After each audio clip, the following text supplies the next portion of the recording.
The purpose of this campaign was to build trust in the minority community about working with healthcare in testing, feeling more comfortable and having more trust in the healthcare community to participate in healthcare testing particularly on issues that affect the minority community. So research shows that minorities do not participate actively. In fact, they are way under the scale in terms of volunteering as participants in healthcare trials. And this was designed to create more of an awareness, first of all, more trust, and more participation in these healthcare trials. Again, reason part two, healthcare has big marketing budgets, and you're going to see that as well. Works great as news content. And again, this program generated substantial revenue, and again, I'm just going to say gobs of revenue. This was a huge moneymaker for the television station. And again, very much like the Greater Pittsburgh Community Food Bank, this is the same station that did that with Barb Gallagher. This station, when they do a campaign, they put every ounce of resource behind it that they have. So news participates, their on-air programs, their talent participate, the people in the station participate. It's just it's a big campaign for the station. They really get behind it and really support it as much as possible. So let's look at the details of this campaign. First of all, they partnered with this Building Trust initiative, and this is an initiative in Pittsburgh. And the goal was to increase minority awareness, minority trust, and participation in medical research. They created a series of 30-minute specials that ran across all of the WPXI properties. They created a PSA series.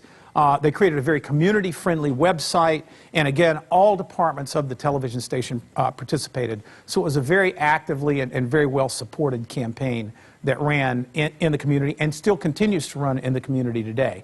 Now, this is not often do we do a campaign out of the sales department that the local newspaper writes about. The Pittsburgh Tribune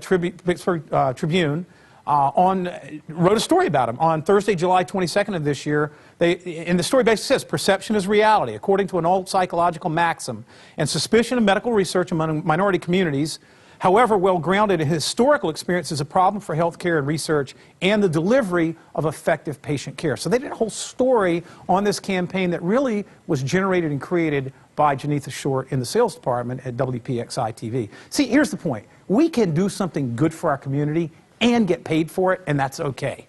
And then this is from WPXI's website. And it says, WPXI airs medical research, bioethics, and race. Where do we go from here? They have the image. You can actually watch the show. You can watch the video. They have links here for resources, for media, links about the Building Trust initiative. So, again, very actively marketed within their own website on WPXI.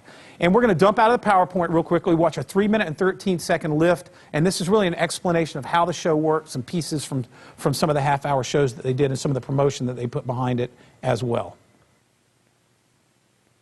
Great advances in medical science are only possible after extensive research.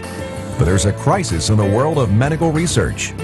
A reluctance of minority candidates to participate in medical studies has hampered the discovery of potential new cures and treatments to prolong and enhance life.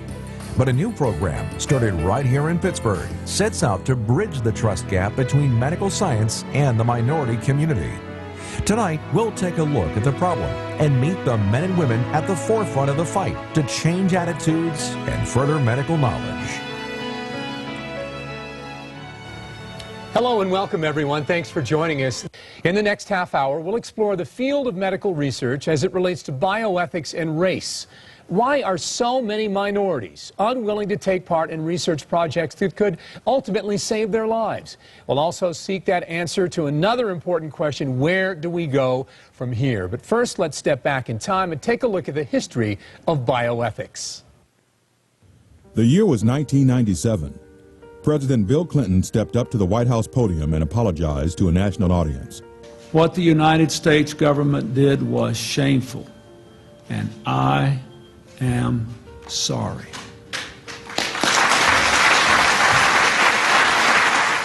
For 40 years, between 1932 and 1972, the U.S. Public Health Service conducted an experiment on 399 black men in the late stages of syphilis.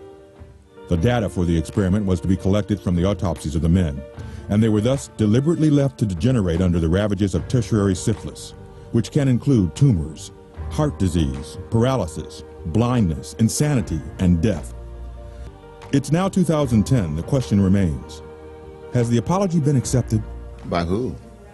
I was there, and I accepted it in principle, but the question is, how do we prevent that from ever happening again?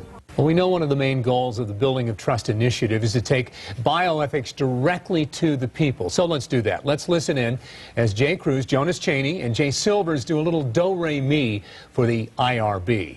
Check 1, 2. Okay, I'm going to roll it here and see what it sounds like. 3, 2, rolling. We need to talk about building trust. Come on. Building trust. Jay Cruz in the building. Represent for a Building good trust. cause. Let's go. Philosophy and theology? With sociology and biology? Are we talking about mythology? Or is this new public policy? Check it. Philosophy, theology, sociology, and biology. Are we talking about mythology? Or is this new public policy? You don't have to be a prodigy or a specialist in oncology to know that bioethics is part of an apology. Come on. But creating painless vaccines and finding a cure for AIDS can only happen with your help. Come on. Research participants play a critical role in the advancement of medical breakthroughs. Research in stem cell could lead to a Nobel, from nanotechnology to new pharmacology. Let's bridge the gap by building trust between minorities and researchers. Go to WPXI.com for more information.